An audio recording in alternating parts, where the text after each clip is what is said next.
Assalamualaikum. Karena sebelum itu aku udah share di Instagram kalau misalkan hari ini aku mau bertemu dengan Manda. Aku tuh kenal sama Manda itu waktu lomba baca berita bahasa Arab. Nah, ada satu saat aku tuh notice kayak kok setiap aku ikutan lomba baca berita bahasa Arab tuh ada dia mulu gitu, kayak setiap di grup WA lomba baca berita bahasa Arab tuh selalu ada Manda, kayak Sundatul Imanda Wahid Hakim. Aku sampai apal banget nama panjangnya. Aku akhirnya kayak kepo kan, aku kayak lihat Instagramnya terus kayak nyari tahu, oh dia juga ternyata emang kayak suka gitu. Itu akhirnya kita tetap ketemu secara langsung karena kan sebelumnya itu kayak cuman chatan di WA sama di DM kayak gitu. Akhirnya kita ketemu waktu itu bener-bener sharing kayak kenapa kita suka baca berita, awalnya kenapa bisa ikut lomba baca berita tentang bahasa Arab, tentang banyak banget sampai tentang kehidupan, kayak bener-bener wah gila sih, ini kayak klop banget gitu loh sama tema ada tuh sama aku, kayak wah ternyata aku bener gak salah gitu pas dulu bertemu dengan Manda gitu. Dulu kayak bersyukur alhamdulillah Allah mempertemukan kita berdua gitu ya. Yes. Karena kalau misalkan lewat ya jawab-jawabnya lewat DM orang di VN itu kan kayak pasti panjang banget dan kayak yang gak capek sih sebenarnya namanya sharing itu, apalagi sharing itu kayak itu kan kita sharing pengalaman, sharing ilmu. Akhirnya kita membuat konten gitu ya di pertemuan kedua, gimana kalau kita buat konten aja gitu biar mungkin bisa ya bermanfaat lah gitu, nggak buat orang yang nanya aja, bisa bagi banyak orang dan mungkin bakal ada pelajaran yang dapat diambil bukan tentang baca berita aja, mungkin bisa dipraktekkan di hal-hal kehidupan lainnya gitu. Nah, pertama ini pertanyaan menarik banget sih. Kalau misalkan ditanya kenapa, karena emang dari dulu mungkin bagian aku dan mungkin Modi juga bagian dari public speaking antusias ya. Kita tuh suka banget sama hal-hal yang berbau public speaking, entah itu dari belajar body language atau mungkin intonasi, itu aku senang banget. Nah, mungkin emang belum ada rezeki nih waktu aku SMA dulu.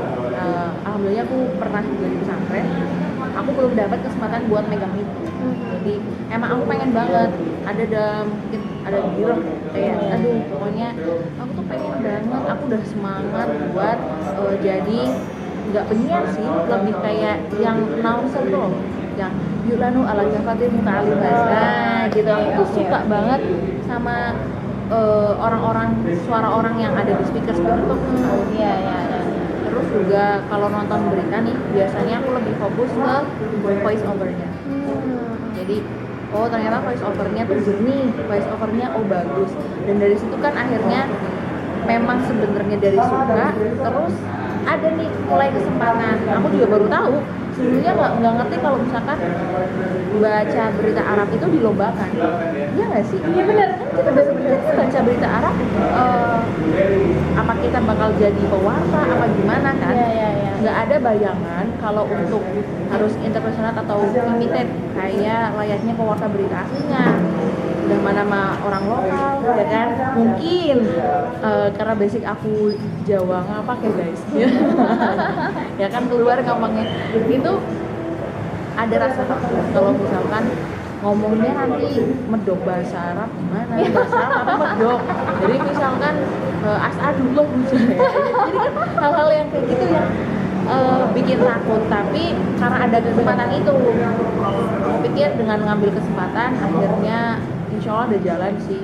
Dan emang dulu tuh pernah, karena nggak dapet itu, aku pernah bilang lihat aja pokoknya aku bakalan ikut jadi announcer gitu, entah mau announcer ataupun jadi hati-hati sama omongan ya, kita tuh rekam banget. Yes, jadi itu sih kalau kenapa, karena emang udah suka Kayak kita itu berbeda gitu. Kalau aku sama sih, mungkin karena awalnya memang suka public speaking kan ya.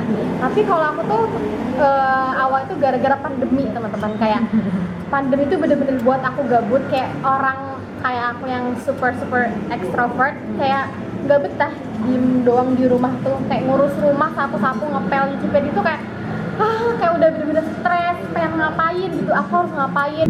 Akhirnya aku nyari-nyari nih ikut lomba kayak gitu. Aku bener-bener nggak tahu, bener-bener nggak ada bayangan mau ikut lomba apa. Aku nyari-nyari berbagai macam lomba, ada lomba essay, lomba speech, lomba pokoknya kayak nyari-nyari aja gitu di Instagram itu ada lomba apa. Nah terus ada tiba-tiba aku tuh yang notice ada lomba baca berita waktu itu yang ngadainnya Pare, kampung Arab Pare gitu apa ya, aku jadi lupa lagi namanya. Kayak aku tuh tiba-tiba kayak di poster tuh ada baca berita bahasa Arab kayak bercahaya gitu loh. Aku tuh kayak kayaknya seru deh baca berita bahasa Arab karena basic speaking aku itu yang cepet, yang ngomongnya bener-bener cepet kayak nge-rap kayak gini ya teman-teman.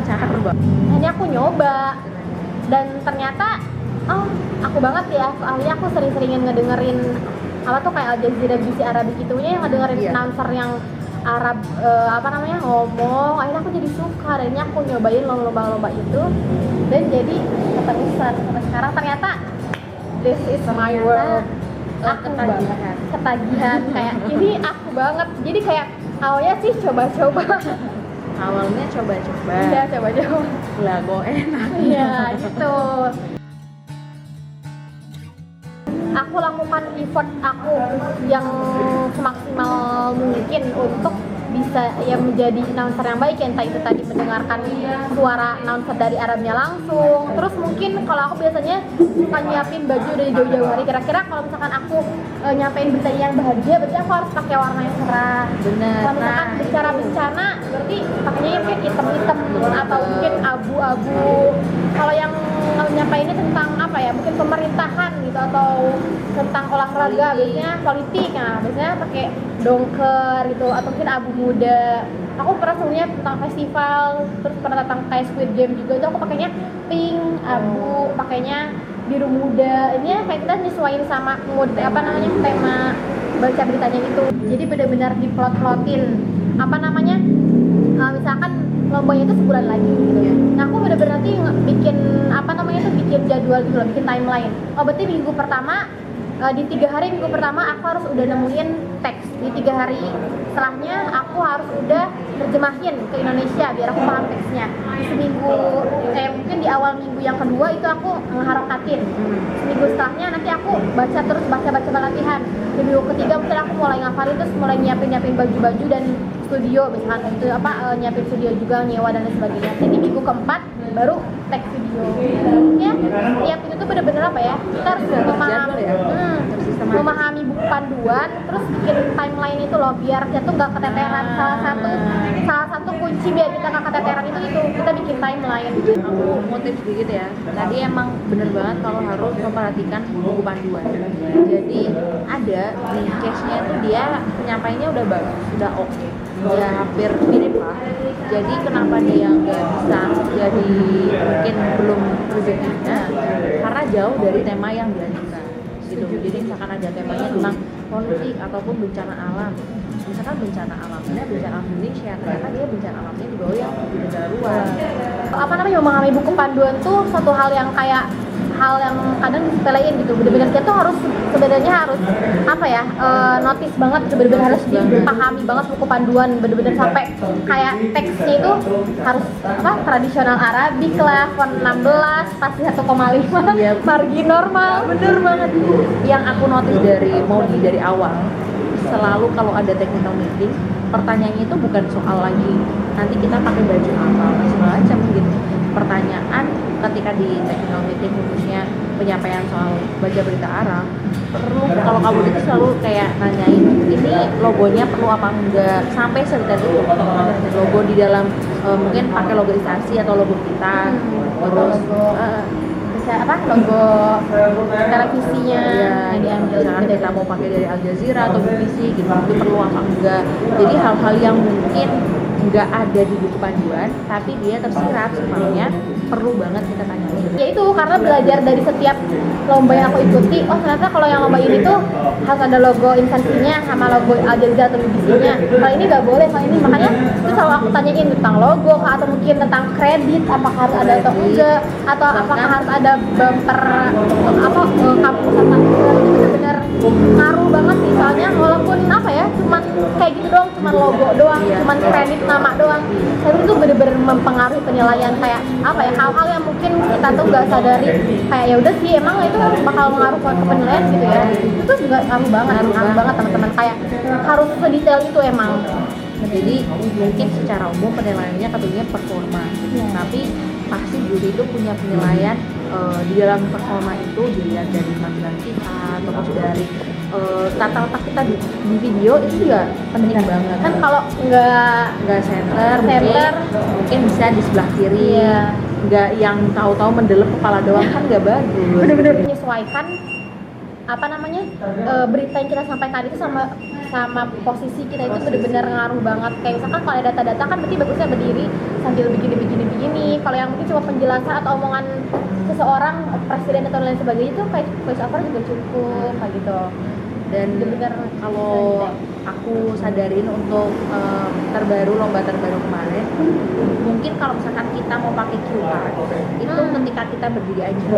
Jadi kalau misalkan posisinya kita meletakkan meja atau sambil duduk, itu mungkin nggak perlu pakai QR karena kan mungkin fungsinya QR adalah pengganti meja ya. Jadi dia biar nggak canggung. Iya, nggak canggung, dia kita bisa melihat teksnya langsung.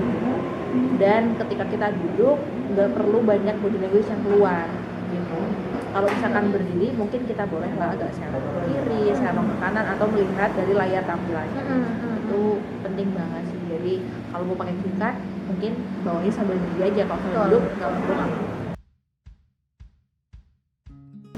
Intinya ya kalau kita mau belajar sesuatu, kalau mau kepo sama sesuatu, langsung aja tanya sama ahlinya, bener nggak?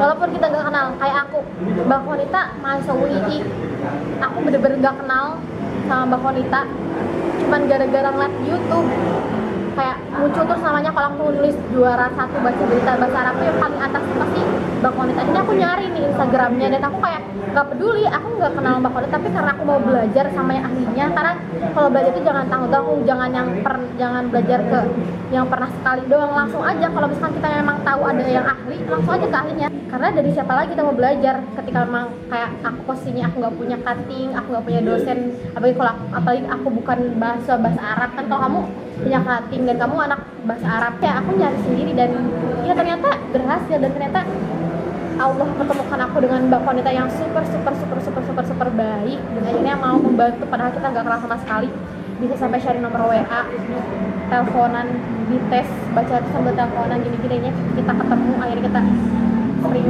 ketemu lah kayak gitu akhirnya. Dan itu kayak sesuatu yang luar biasa lagi seperti pertemuan kita berdua. Iya, pada hari ini juga itu luar biasa. Iya. Jadi aku pernah sampai mau mual gitu gara-gara latihan ngomong huruf ain, ko, Ya, jadi makharijul hurufnya yang bener itu gimana, ngikutin lahjah orang Arab. Itu benar-benar sampai karena nggak terbiasa. Tapi ya itulah dari awal struggle-nya di situ, ntar lama-lama juga pasti bisa. Yang penting temukan gayamu sendiri. Ya dong. Setuju banget. Kita nggak bisa kayak penyiar berita aslinya karena emang kita bukan native. Itu tuh emang susah itu, makanya kenapa that's why aku tuh sampai membawa suara announcer sampai tidur itu biar kayak bener-bener nempel banget di otak, alam bawah sadar. biar masuk ke dalam otak, ke dalam hati sampai tulang rusuk gitu, biar kita tuh seolah-olah menjadi native speaker Arab kayak gitu loh. Saking dia susah gitu loh teman-teman, kayak intonasinya yang beda banget, bacanya yang harus cepet banget. Belum kita perlu studio, perlu layar lah, bukan hanya butuh diri sendiri, bukan bawa diri doang gitu kan, butuh tim. Dan kadang yang paling bikin sadar lagi untuk teman-teman yang mungkin belum ada studio dan tag-nya di rumah, itu bergantung banget sama cuaca. Jadi kalau kita pas udah ready, udah cakep gitu kan, udah siap nih, yuk tag, ternyata hujan, suaranya nggak masuk, yang ada suara pokoknya susahnya kadang di situ.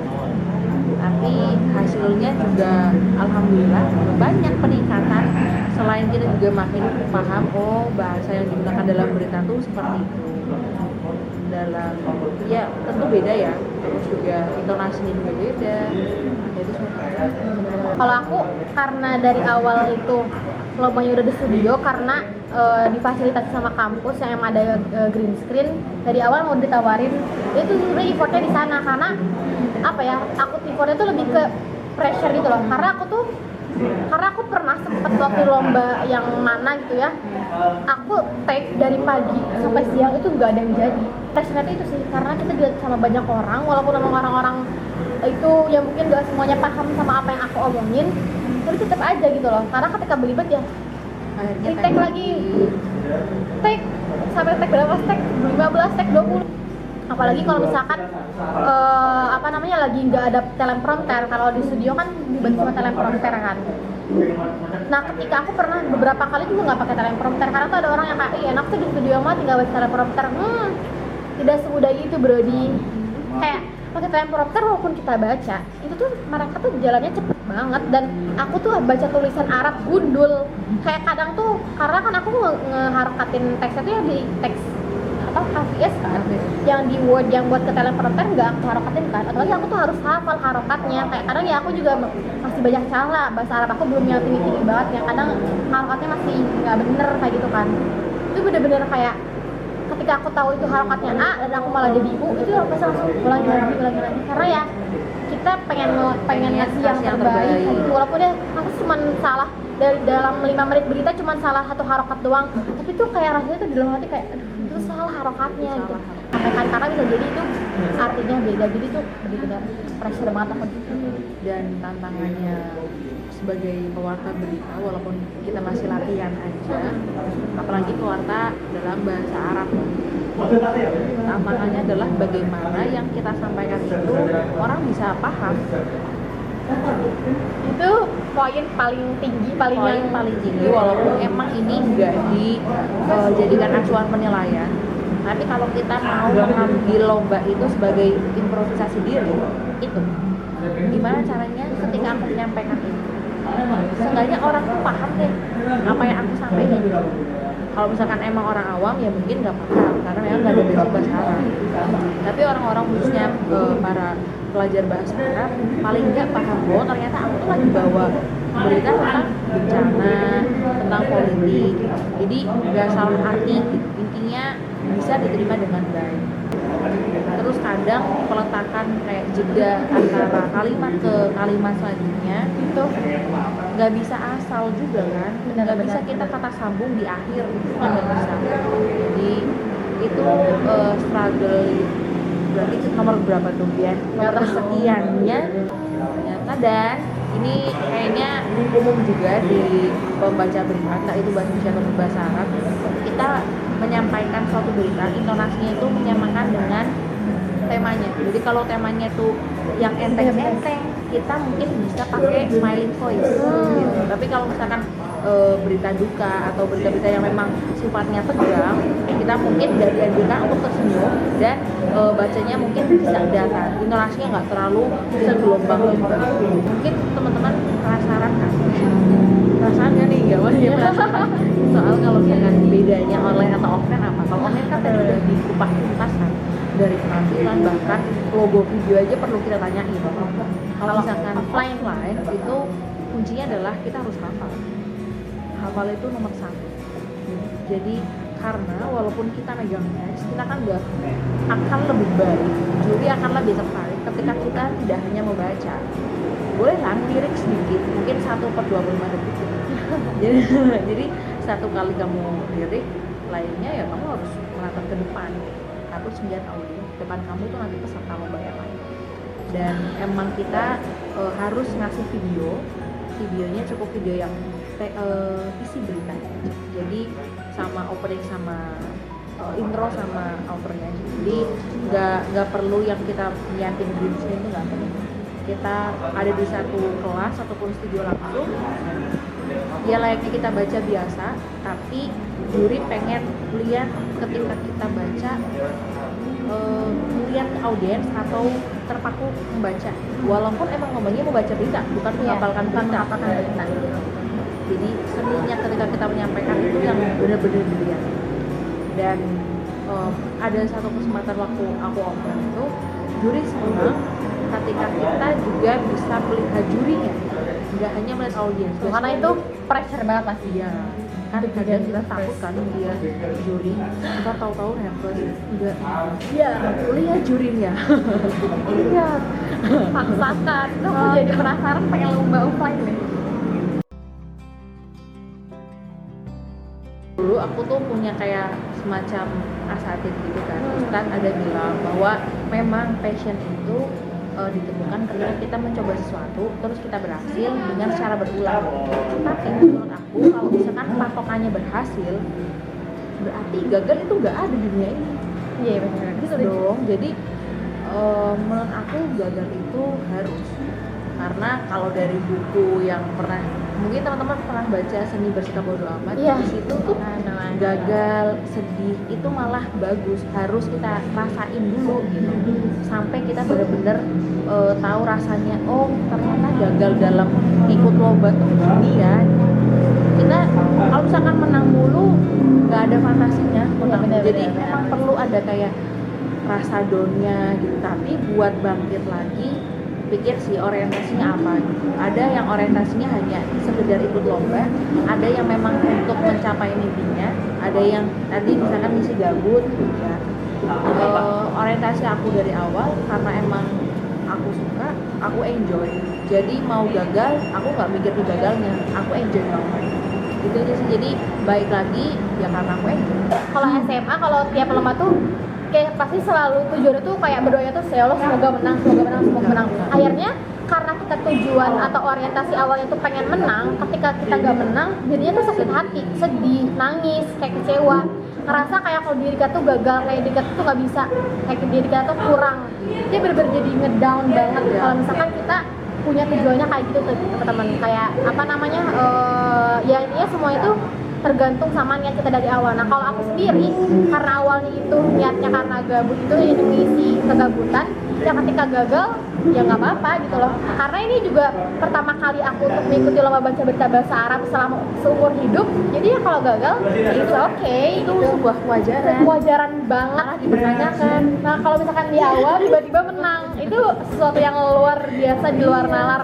Jadi makanya ketika aku gagal di pertama kali, akhirnya aku ya nggak sedih, aku belajar dari kegagalan aku itu. Oh ternyata akhirnya aku membandingkan dengan juara satu. Oh ternyata aku kurangnya di A, di B, di C, di D kayak gitu. Nah akhirnya aku jadi memperbaiki kesalahan aku yang sebelumnya itu di lomba yang setelahnya dan mencari kira-kira apa sih yang unik gitu, apa sih yang gak ada di orang lain dan ada di aku. Nah, biasanya aku kayak gitu.